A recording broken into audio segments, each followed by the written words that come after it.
Is your church dying? Or maybe you can't get new people to come. Maybe you feel like giving up. Most of the time, there are simple things that you can do to get more people to come to your church. In fact, I'm going to share 20 of them for you right now. Coming up.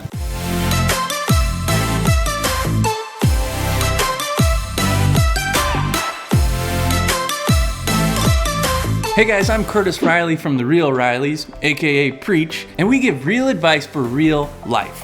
Hopefully, you can learn from my many mistakes. And we are one family with multiple channels. We've got a channel on faith, on how-tos, on marriage, and online business. So check them out. The purpose of this channel is to discuss and improve real ministry, worship, and preaching. But we also offer online courses, coaching, and even church consultations. Make sure you like and subscribe to our channel. That lets YouTube know that you're enjoying this, and it helps us make more videos like this. And as our free gift for stopping by, we wanted to hook you up with our free gift, a PDF and mini course called the Sermon Outline Guide, which will help you never get stuck on your sermon again. Just go to therealrileys.com. Now, let's get into it. Just a heads up, this is actually going to be answered in 2 parts with 2 different videos, and there'll be a bonus of how you can personally grow as a pastor, which is part of growing your church. This video is going to help you focus outside of the church. Really, I just want to help you get some people saved. I'm also going to be breaking down each one of these tips into their own individual video. So make sure to comment below and let me know what questions you have. So how do you grow your church? Let's start with number 10, and that is to grow yourself.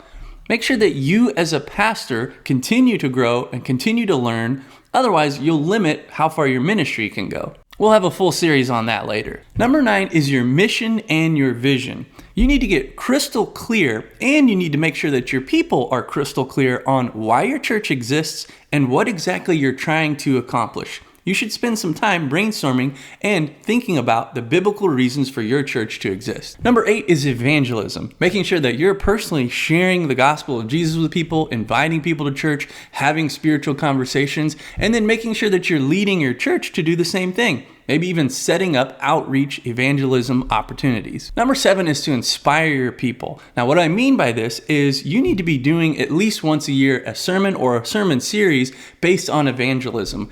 Preach from the Bible and remind people that Jesus has sent us on a mission. Hey, can I stop you right there and ask you to make sure that you like this video and subscribe to our channel? That really helps support us a lot. Number 6 is to equip your people to share their faith.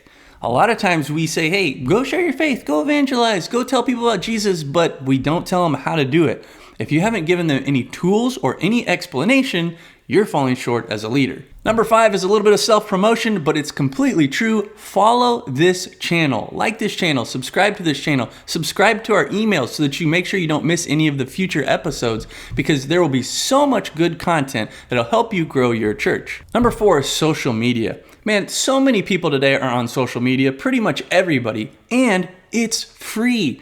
Make sure you utilize it. God's given you a platform to use, so use it. And if you want to improve your ministry, you probably want to improve your preaching. So I want to encourage you to check out the Power Preaching Plan. That's our online course that'll help you outline any sermon. And I use it week after week. Number 3 is community involvement. Does your church serve in the community? Do you volunteer in the community? Do you give back? Do you do anything? Are you involved at all in the community? Or do they even know you exist? Number 2 is kind of weird, but it's to expect guests. And really this is a mindset or a mentality where you're expecting guests. When you come on Sunday morning and you think to yourself, hey, we've got to get ready for guests, you present things a little bit differently. You behave differently, and you will do things differently because you know lost people are coming to check out our church. Before we hit number 1, I've got a little bonus for you, and that is maybe you need to hire a church consultant.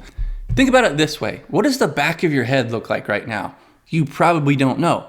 You need someone to come in and look and tell you what that looks like. In the same way, there are blind spots in our ministries that we can't see, but when we get an outside perspective from someone who knows ministry and has experience, they can tell us so much on what we can improve and how we can grow our ministry. And to be completely honest, there's nothing I'd love more than to come to your church and give you a church consultation. I am a certified church consultant, so you can find the link for that in the description below. And the number 1 way that you can grow your church, at least from the outside perspective, is to create a culture of inviting.